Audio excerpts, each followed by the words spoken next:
Good afternoon to everyone. We are now at the 30 updates of what's happening in Myanmar. I am Sciortino, Director of SEA Junction, and we have been holding this update since the very beginning of the coup, so quite some time.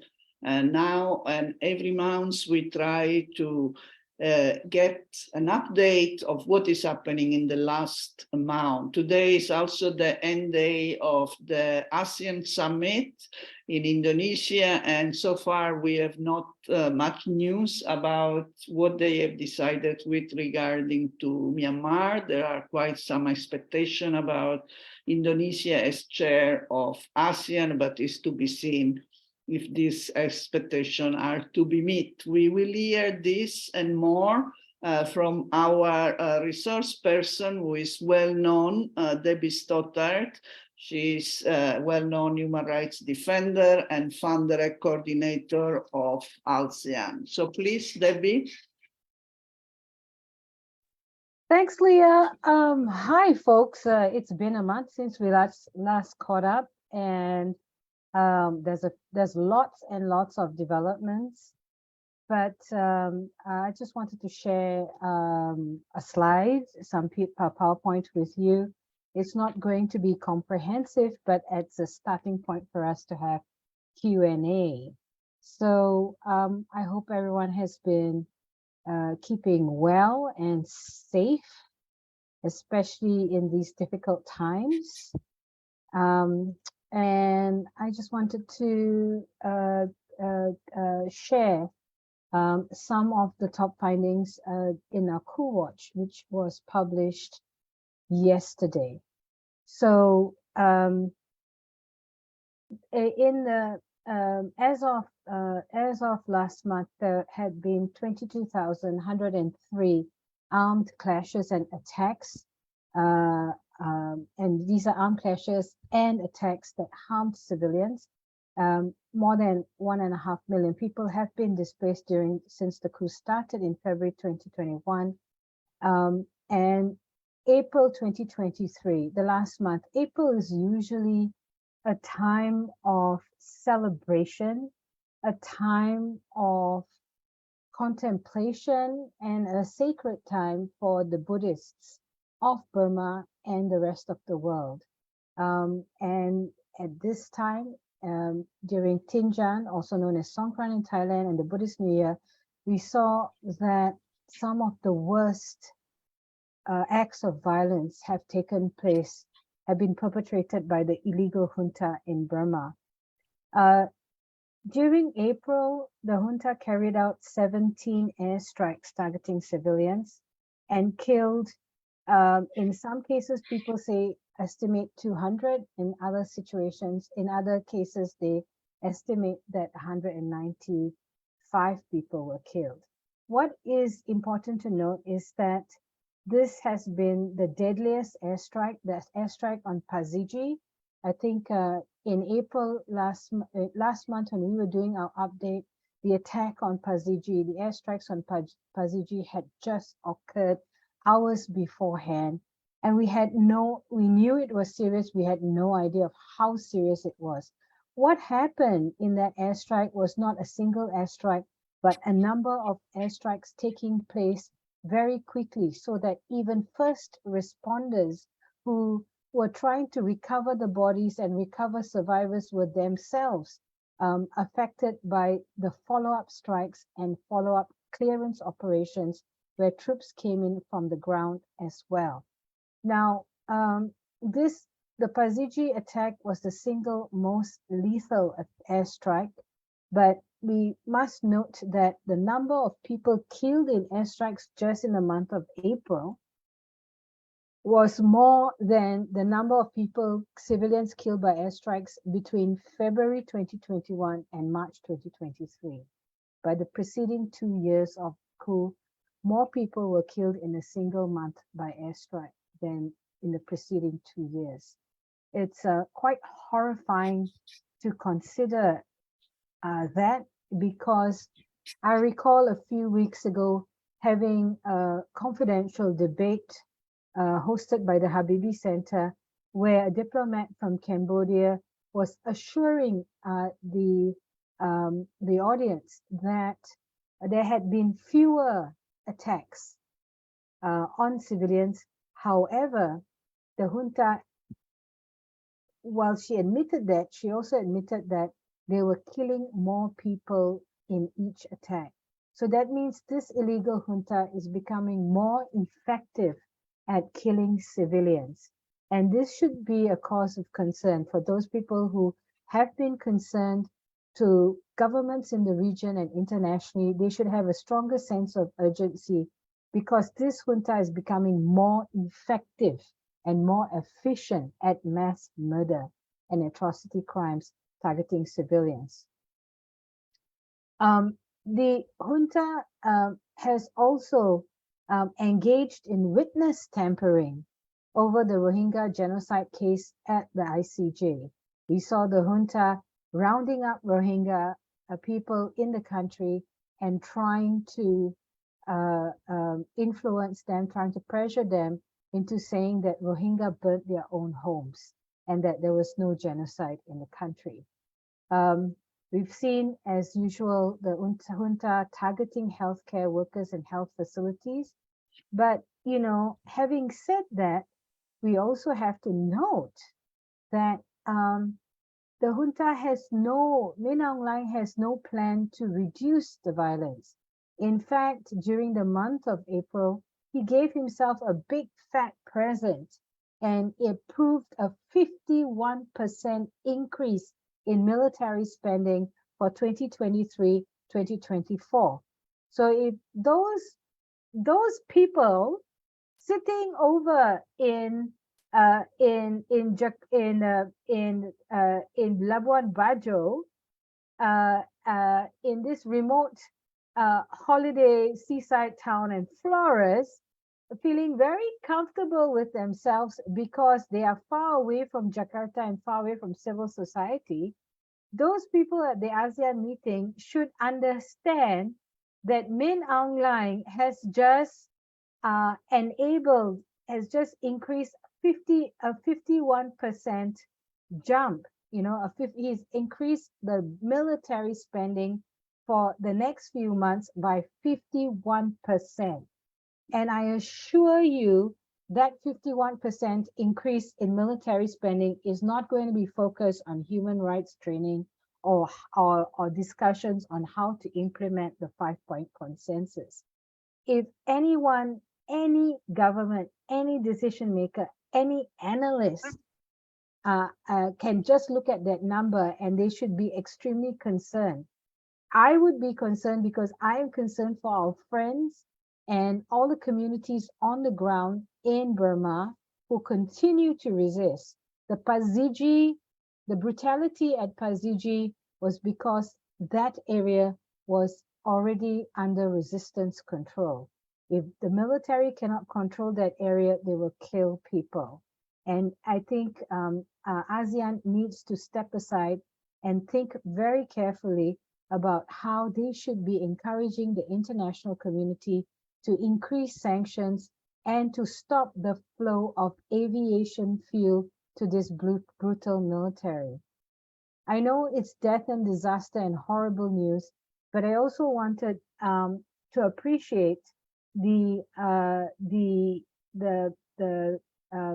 graphic in this poster shared the outline of a child trying to shoot back at planes dropping bombs on him. This is actually a mural developed, designed and painted, led by a community activist, youth community activist in Majayang in Kachin State. And they actually did it, and not just in resistance to speak out against the airstrikes happening in Kachin State, but also in solidarity with the communities in Paziji and other parts of the country that have been subjected to lethal airstrikes. So in the midst of this horrible brutality, we have to take heart that young people and communities continue to resist in all ways, including artistically and innovatively. Now, one of the developments in the past few days has been a civil society position paper that was put together by a number of civil society organizations and resistance organizations. This was to mark the 2-year anniversary of the 5-point consensus. And, you know, we've been actually criticizing the 5-point consensus because it not only has it failed to show, it has failed to show improvements on the ground, but the fact that it's taken such a long time for ASEAN to even come up with an implementation plan. So what are the top demands of the civil society position paper? Firstly, that ASEAN must actually take action and not just make statements to halt the military's atrocity crimes and violations of international law. ASEAN must stop lending legitimacy to the military junta by ending all official engagements.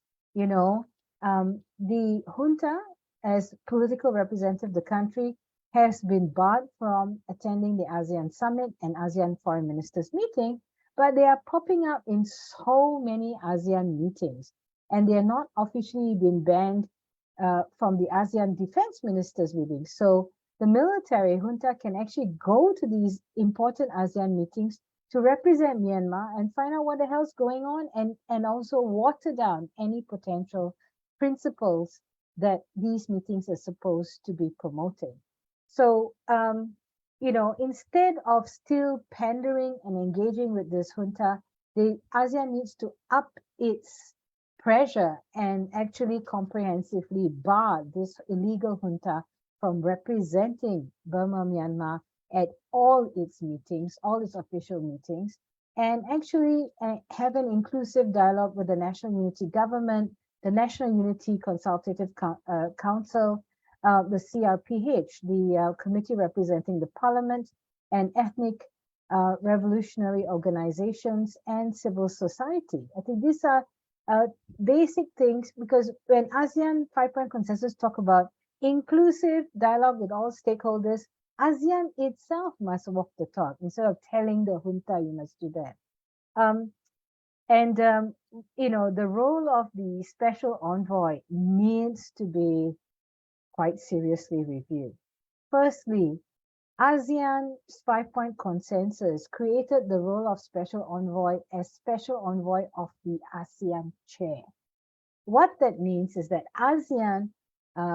the ASEAN chair rotates every year. So that means every year the ASEAN chair special envoy changes. So how the hell would they be effective? How the hell would they be able to get a realistic understanding of what's happening on the ground, or even understand who the stakeholders are? So this ASEAN envoy's role needs to be a special envoy for ASEAN, not the ASEAN chair. It has to be grounded in human rights principles, justice, and accountability. It has to be a full-time role.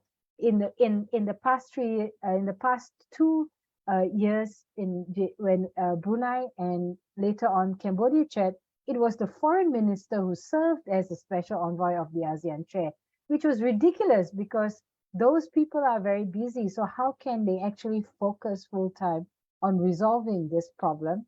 And the envoy must be accountable to ASEAN leaders and foreign ministers. So this is very important, because what we've seen is that the ASEAN envoy to the chair represents the chair's political priorities.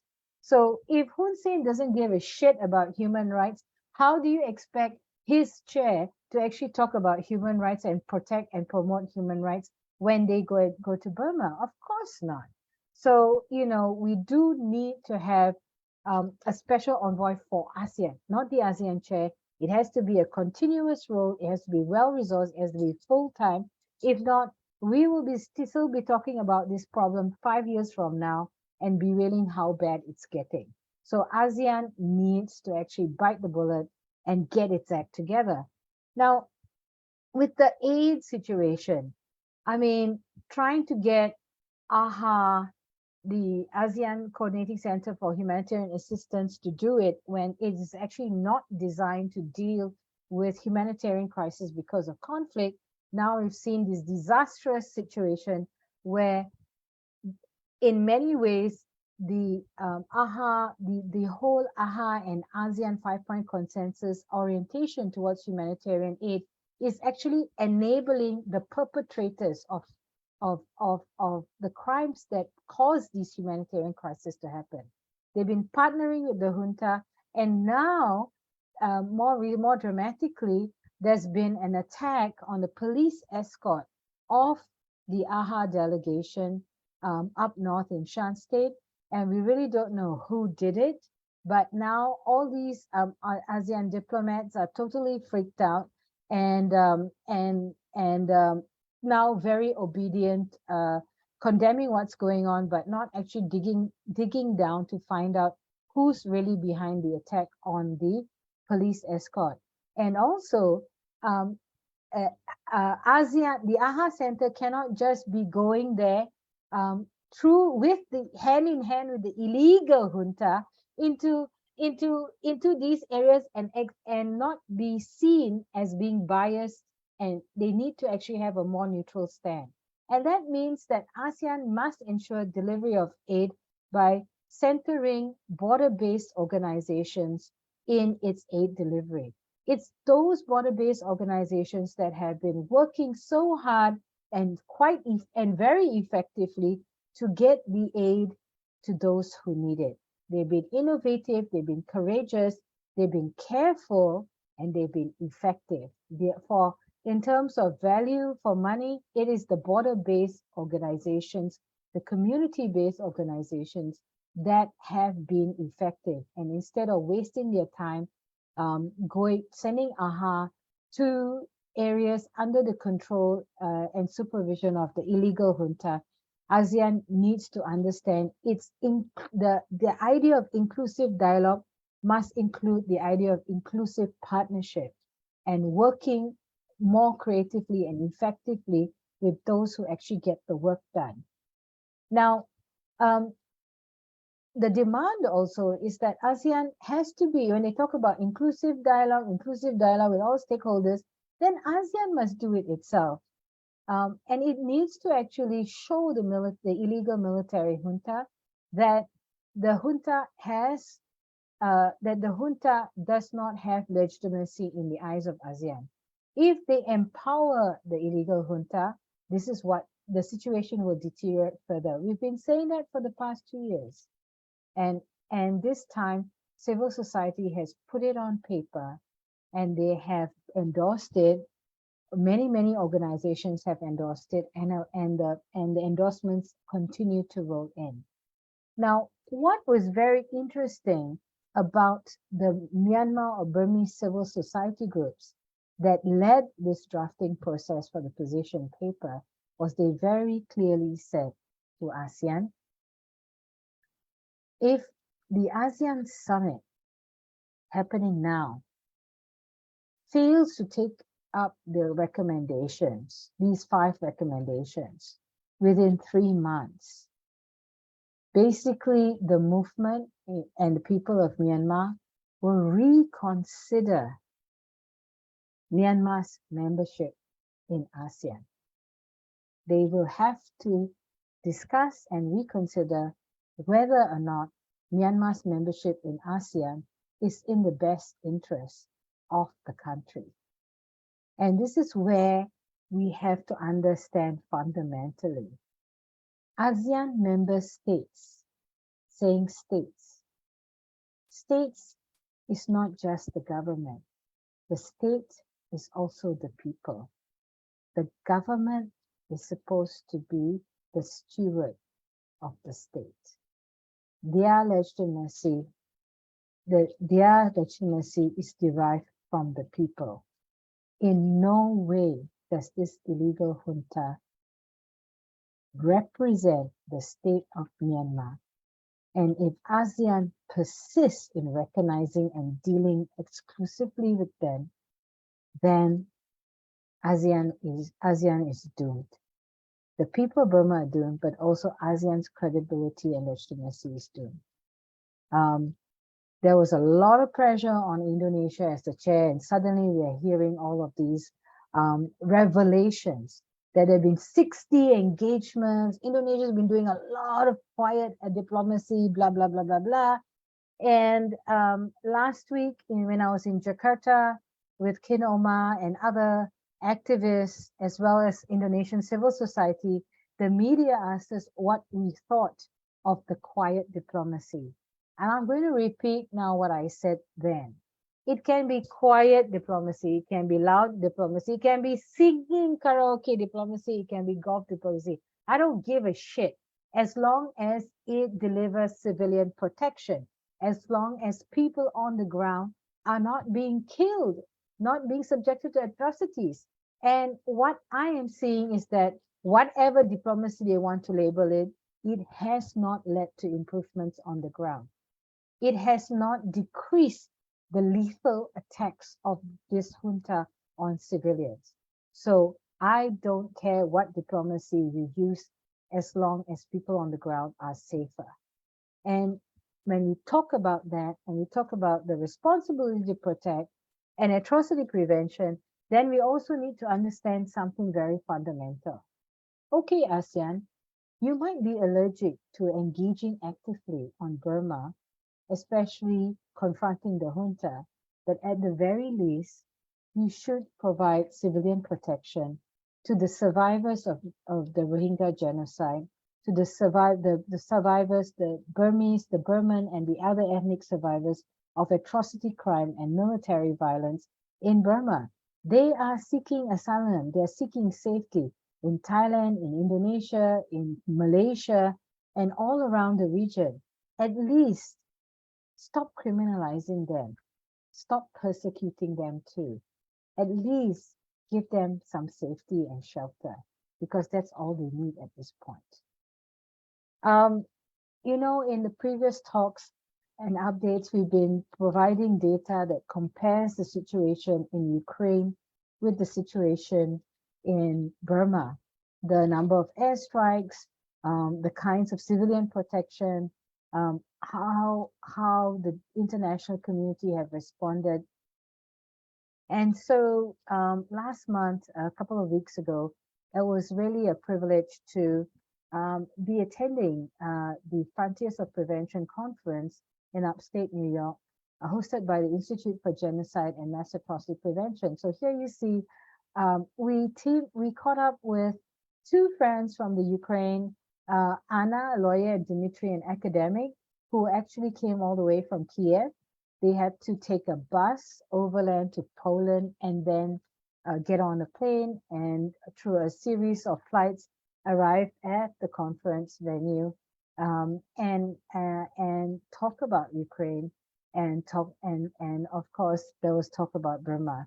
So we knew the Rohingya activists, and I were at that conference, and it was really wonderful for us to have this warm friendship and solidarity with our friends from the Ukraine. And so we actually did this photo. So, you know, the 3-finger salute, we have it as part of Burma, the Burma movement. We have it part of Thailand, basically pro-democracy movements of young people around the region.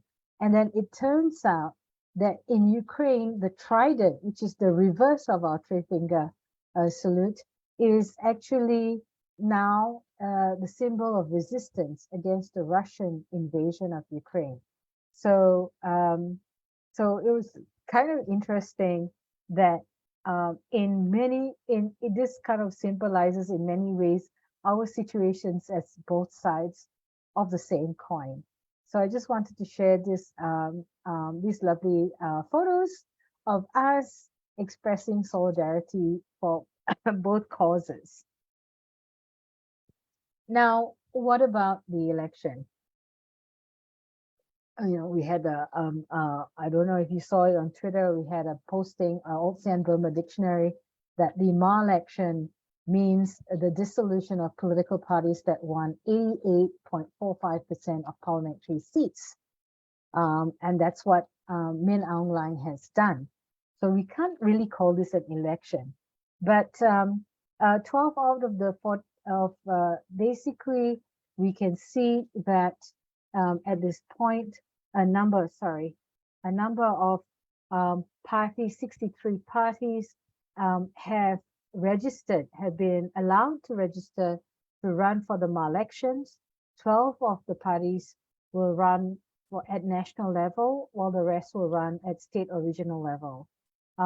Basically, the parties that will be running that have been allowed to exist under Min Aung Hlaing includes the militarist proxy party, the Union Solidarity and Development Party, USDP, the People's Pioneer Party, led by the so-called Social Welfare Minister of the junta, and the People's Party, which is led by an 88-generation student leader, Kokoji, who is now considered a pro-military politician. Let's not forget Kokoji also was a virulently racist guy who in the 2012-2013 onwards was very, very much standing in solidarity with the military over violence against the Rohingya and Muslims in the country.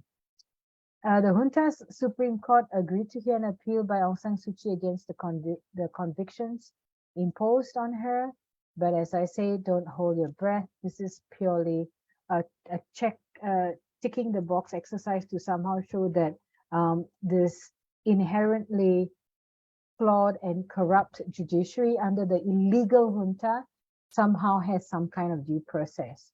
Now, amongst some of the harassment and persecution of members of parliament, one situation that caught my eye was how the Michina District Court sentenced NLD MP Tet Tanang to an additional 11 years in prison.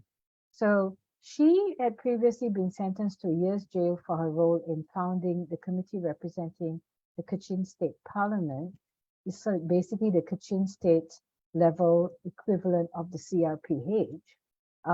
And it just seems to be so shocking that she's been subjected to an additional 11 years in prison.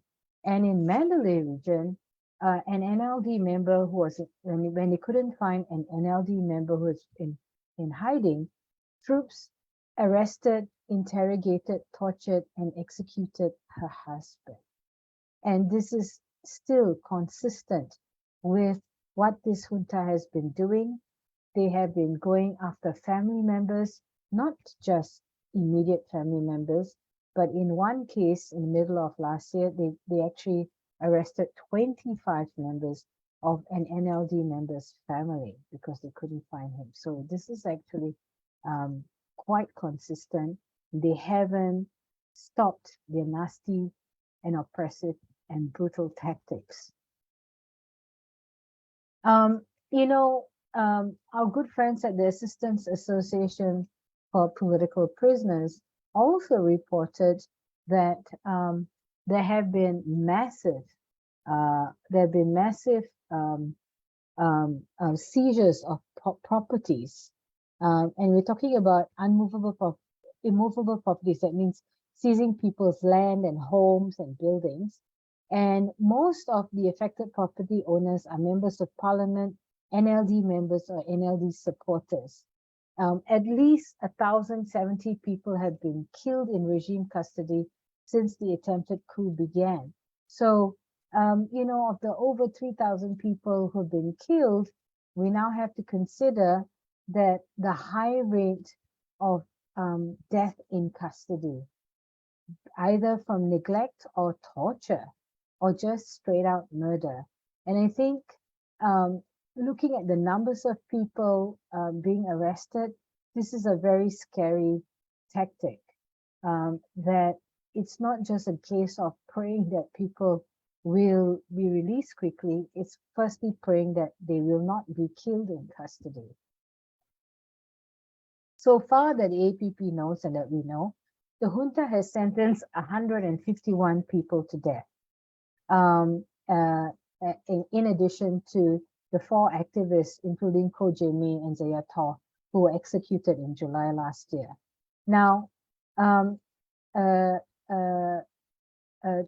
lot of those, a significant number of those who were sentenced to death were under the age of 30. That means we are seeing a situation where it's young people who are being targeted with arrest, detention, and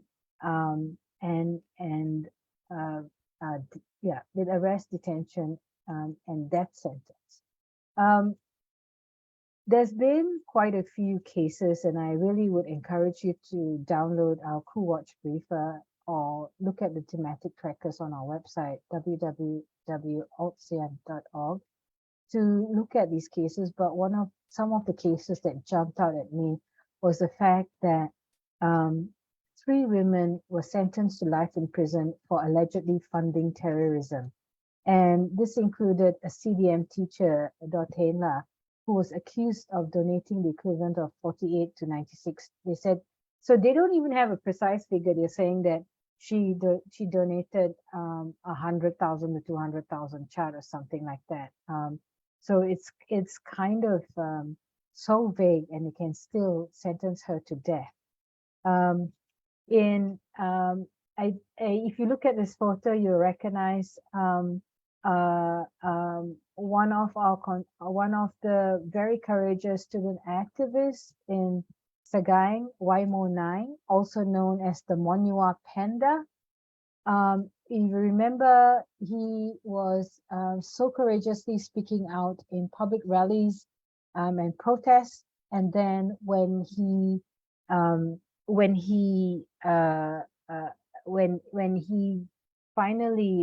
the authorities lost patience with him, they chased him down and ran him off his motorcycle. And while he was injured from this attack on him, they dragged him off to prison, and he was sentenced to 12 years in jail.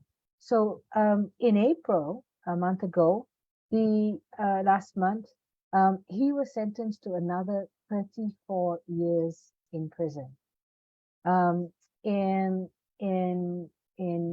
April also, Reverend Sampson, the former head of the Kitchen Baptist Convention, who had been arbitrarily detained and then held incommunicado, was taken to court and sentenced to 6 years in prison for unlawful association, terrorism, and incitement of opposition to the junta.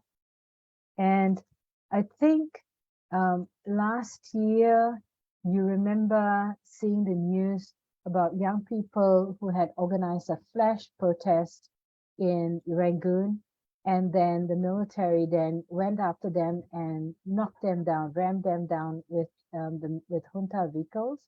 Well, these young people who were dragged off to prison have now been sentenced to 3 years of hard labor. And so, just remember that with every political prisoner in jail, there are family members campaigning for their release. There are networks of civil society organizations, courageous lawyers, and welfare workers trying to get help to them. So please support what you can. And finally, a plug for SEA Junction. Maung Po, who is an artist, was arrested and detained in insane prison for 6 months in 2021. And that sort of, he'd been previously a little bit dormant, but the experience of being subjected to imprisonment it prompted him to go back to his art. And so SEA Junction is actually having an exhibition, Portrait of Detention, Drawings of Insane Prison by Maung Po. That's going to be at SEA Junction in the Bangkok Art and Cultural Center. And the opening event is at 5:30, so go there. I'm not going to be in town, so I'm going to miss out. So please go there, or on my behalf at least. And it's free. So I hope Leah, that you get lots of visitors to this. And that's all for now. So I'm sure there's going to be plenty of questions.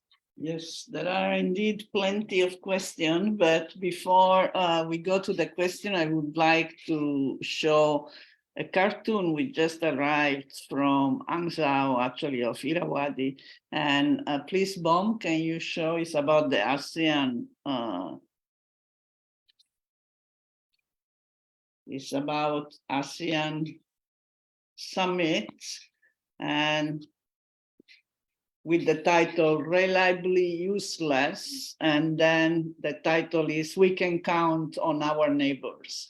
So this gives the idea that indeed ASEAN is more on the side or can be used by the junta rather than by the people forces, according to this conclusive, I think conclusive, because today is the last day of the summit and we have not heard much. Now we have a lot of questions, so I will go immediately to that.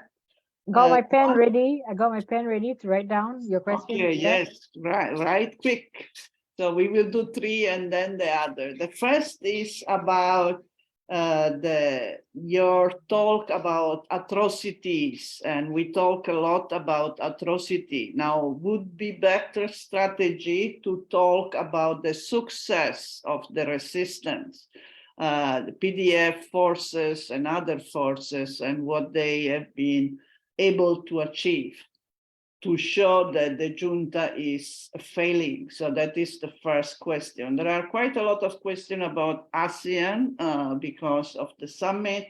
The main question is, being ASEAN government authoritarian, is there any hope indeed that they would start to support democracy or human rights, like you mentioned it, in terms of the special envoy, because we know the nature of the current government in Southeast Asia. Then maybe we stop here, and then there are a couple of questions which are related more to the recent visit of Ban Ki-moon and the role of Tan Sui. So that we may take it after. Thanks, Leanne. Thanks, folks, for those questions. I know. I mean, it is important to note the resistance is strong and resistance has been extremely effective. But the reality of the situation is this: Faziji was targeted with that brutality because the junta saw that the resistance was successful there. They were going to the opening of a local people's administration office. These are civilians who were celebrating the fact that they could independently, free of military rule, take care of their own community. And they were punished very brutally with these airstrikes. In so many, if you look at the Coup Watch briefer that came out yesterday, you will see that there are many cases where there were attacks on civilians where there was no fighting. It's not like the junta saw the PDF or the ethnic group and they started fighting, and then they accidentally killed civilians in the area. That the fighting spilled over. They were actually willfully, intentionally attacking civilians in places where there was no fighting. That means the civilians were in control of the place. So we have to also understand that the resistance is strong. People are not giving up, but they are also, by being with every success that they have, they are targeted with more brutality. And if there is a message the international community needs to hear and they need to understand, is that they need to stop the ability of the junta to obtain weapons and aviation fuel.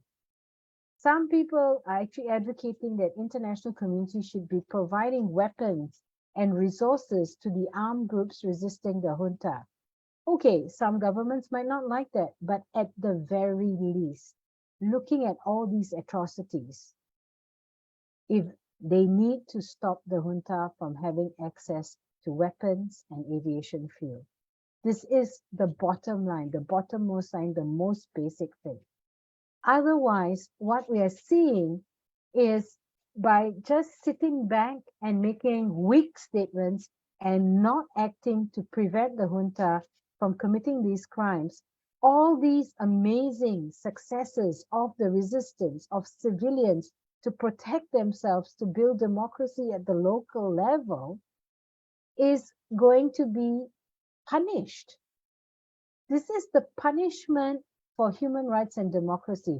This is the punishment for success, these atrocity crimes. So we need to actually make sure the international community understands that they have to prevent, if they have to contribute to civilian protection, they have to prevent these crimes from happening again and again. I think this is absolutely important. And when we talk about, and you know, the achievements have been amazing. There are people setting up alternative, independent education, independent health, and you know, we've shared videos of this, of how the resistance has been successful. The fact that the resistance controls more than 50% of the country's territory. They have stable control of over 50% of the territory of the country. The junta cannot claim control of more than 50%. People, the Special Advisory Council Myanmar at SECAM already issued a report last year estimating that the junta has only stable control of 17% of the territory in the country, and we can already see that these brutal attacks are an attempt by the junta to gain territory to be able to conduct their mal-action. So, you know, all of these, so we can already see this is what we should be opposing.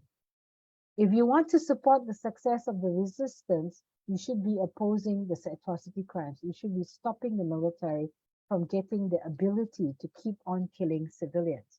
Now, you know, when we talk about the authoritarianism of ASEAN governments, ASEAN, you know, the late Surin Pitsuwan was spearheaded with the support of ASEAN states, a transformation to start pushing ASEAN into a rules-based organization. That's why they went through all the effort of adopting an ASEAN charter many decades after the formation of ASEAN. That's why they started to build some of the institutions and reorganize the regional structure to try and move in the direction of a rules-based organization. So whether you like it or not, the fundamental Charter of ASEAN has at its heart some commitments to human rights and good governance or democracy. Sometimes people they feel allergic to say the D word, democracy, so they talk about good governance. You know, so so we do need to understand that ASEAN has its commitments. It's got some very basic principles it has to follow, and it should not depend on the political mood of individual ASEAN governments or ASEAN government leaders. You know, there's no getting away around it. So that's one of the things that ASEAN governments need to understand. Also, ASEAN is the front line of Burma. And even if you don't give a shit about democracy and human rights, you need to give a shit about human security and economic stability. And what is happening in Burma is extremely destabilizing to the region. So anyone who doesn't care about men, women, and children being subjected to atrocity crimes, who doesn't give a shit about any of that, they should understand. You've been trying to talk about post-COVID economic recovery. How are you going to achieve that when this country is bleeding? This country, which is part of your so-called ASEAN community, is bleeding. How can you talk about post-COVID economic recovery when bloody Min Aung Hlaing has just given his illegal junta a 51% increase in budget. The country's budget has already shrunk because of these economic chaos, and out of that shrinking resources, they've dug into that and given themselves another 51% increase. What does that mean on economies of ASEAN? What does that mean for human security of ASEAN? So I think we do need to give these guys a wake-up call, and that's why when they said, oh, you know, this meeting is going to, the ASEAN summit is going to be in Labuan Bajo, I said, oh, bloody hell. They're just going to have a seaside holiday. They don't want to hear any reality. They don't want to see any reality. They're going to be up there talking nonsense and saying everything is going to be fine. You know, this is basically giving us the feeling as though it's like Nero playing the violin when Rome burns. This is what they're doing, I know. And the ASEAN meeting has just issued an official statement. I haven't had a chance to look at it. I'm just looking at my feed now, and they're saying, yeah, there's a statement coming out. I mean, reliably useless. I think the Irrawaddy got it right on this score. I mean, our ASEAN leaders seem to be easily frightened, easily discouraged, and easily distracted. And I don't know, that is bad news for Myanmar, Burma, but that's also bad news for the rest of us if this is how our leaders see the picture. How are they going to deal with crisis? Now, with Ban Ki-moon, oh, what bad timing, huh? But Ban Ki-moon's visit, the elders' visit, sounds such bad timing. The statements that came out seemed so mild in comparison to what was going on the ground. And rightfully so, people were outraged. And in the end, they also had to have a dialogue with the NUG to make up for this fuck up. The visit was ill-timed and tone-deaf. And we already saw so many times how the junta tries to spin this and misrepresent these types of meetings and as legitimizing them. And so I think I thought Ban Ki-moon would have learned his lesson while he was UN Secretary General over Sakharov Nagis and so on, but he didn't. And I think we need I don't want to make nasty statements, but I can't help that these are the elders. They actually have a lot of resources, and they have a huge, they have enough comms people to actually be able to do a risk assessment about how they do their advocacy. So they need to actually work a little bit on their framing. There are, yeah. Actually, this was the part of the second round of questions, because there seems to be some people see this in relation also to China visit, the foreign minister visit, and the appearance of Tan Sui as now playing a diplomatic role more than before, including, it seems, as met foreign affairs minister from Indonesia too. So it seems that he's indeed meeting quite a lot of people. And there is also a question whether Tan Sui and Tencent and China are behind this, what you have been saying about Aung San Suu Kyi trying to do a court case again. This is a way to split the opposition or not? So these are some of the questions, which is more about the geopolitics, what is going on, what is China's role in all this, and also what is Tan Sui role, the former dictator, still there. Well, And then, sorry, there is another interesting question. This is the last one, which is about the Myanmar junta is offering rewards to fighters who turn in weapons.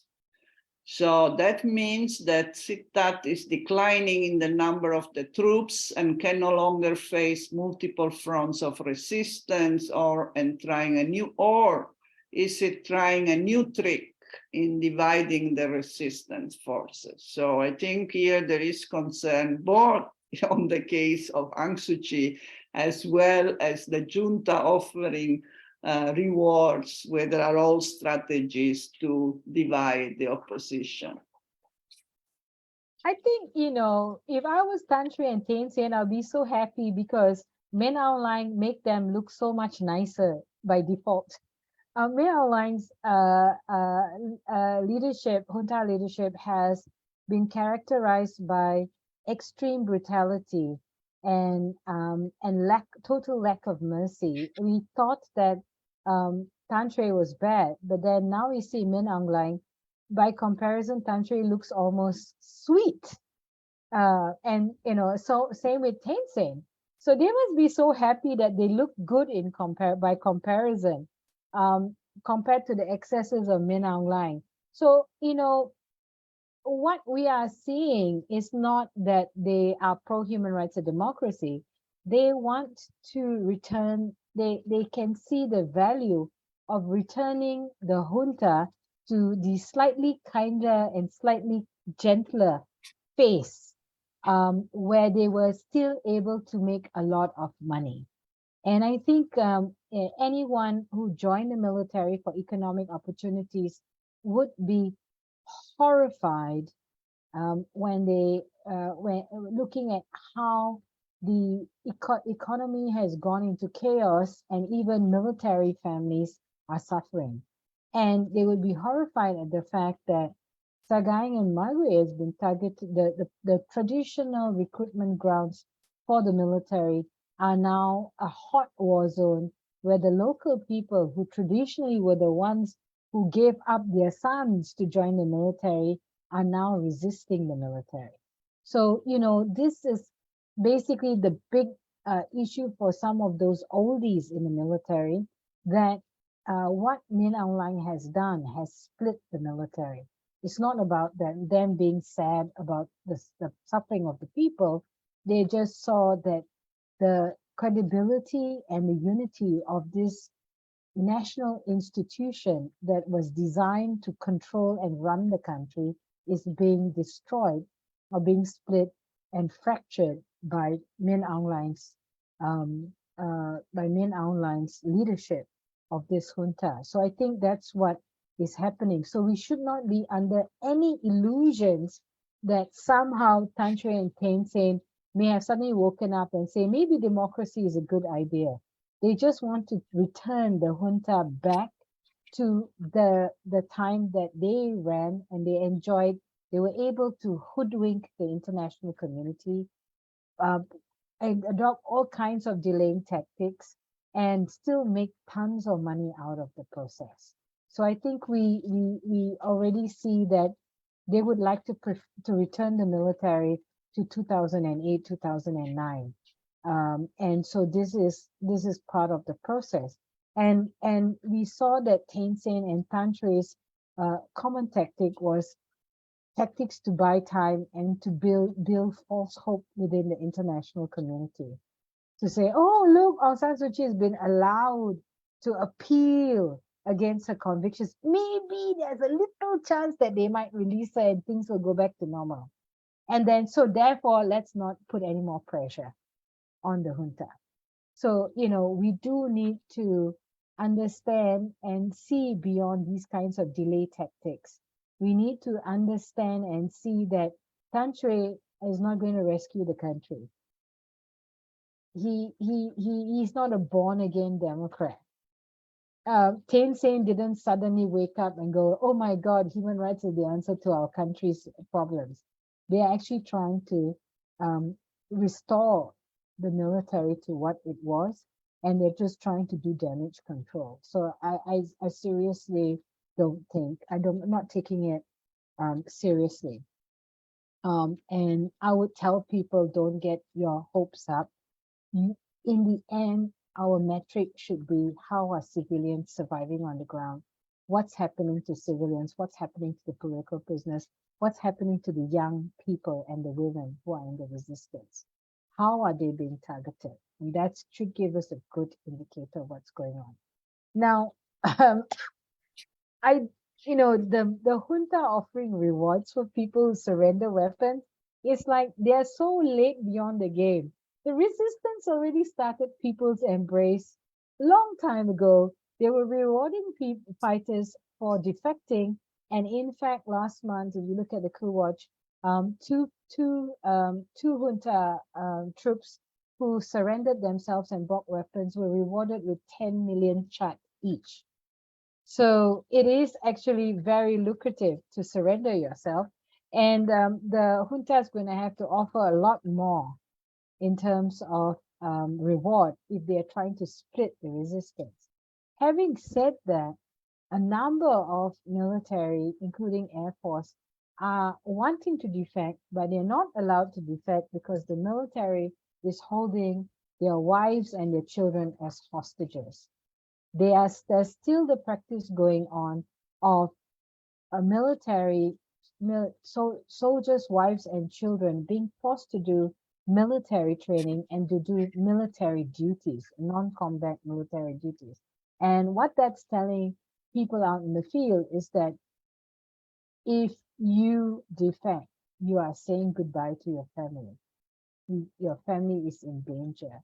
And that's what's pushing a lot of military to stay in the military, not because they want to, but because they have to, because they are as much victims of this junta as the civilians.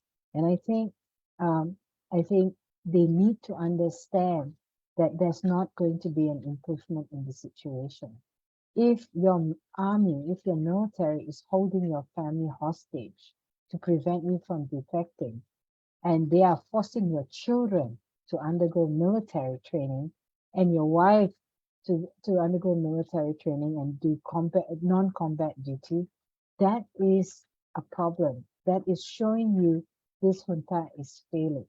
So the question is, why is ASEAN backing the losers who are also violating the principles of the ASEAN Charter? Why won't ASEAN just back off and let the international community support the resistance? Why doesn't ASEAN just be neutral? At this time, ASEAN's behavior is siding with a brutal loser.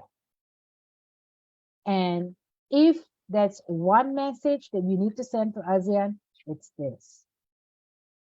Okay, I think we will end with this very clear message. So it seems everyone is trying to buy each other out, but so far still people believe in the People Defense Forces. So before we close, again, I remind we have two events at SEA Junction. One is actually on the 17th about cyber scam, which is a very important topic for the entire region. Again, showing the importance of working transnationally in ASEAN, because the victims of this scam come from Indonesia, Malaysia, Thailand, and even as far as Africa, but the center is Cambodia and Myanmar at the moment. And Myanmar is particularly difficult because of the situation, the conflict situation, which makes rescue operation even more difficult, plus the authorities are not collaborating as they should. Again, a proof that ASEAN has to get their act together to intervene in this very important issue, which involves hundreds of thousands of people.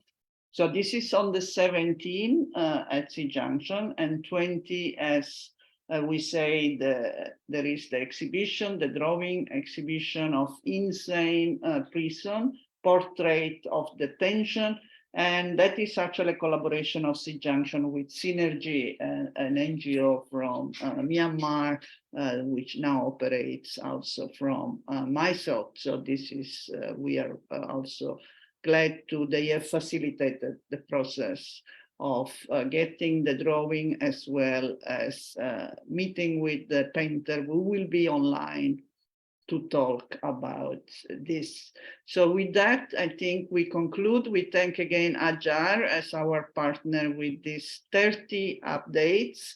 And we will continue next month again with our Debbie, who has so far, I don't know how many times she says shit, but this time I didn't stop it.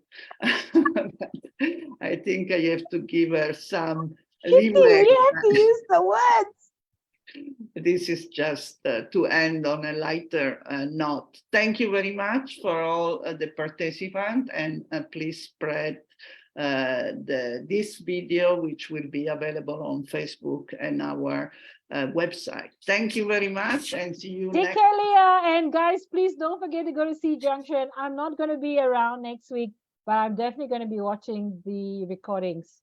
So, because the cyber scam shit is really, really bad. It's, I mean, sorry again, but it is absolutely awful. Like, you know, for so many years, we saw poor Burmese people being trafficked to other parts of ASEAN.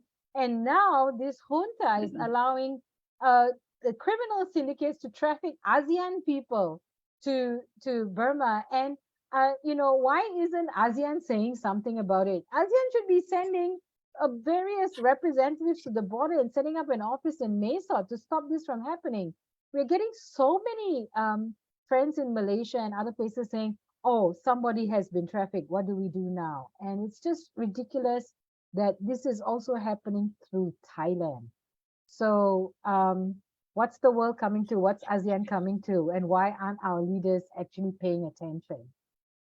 Get out of Labuan Bajo. We should have the ASEAN summit in Mesa.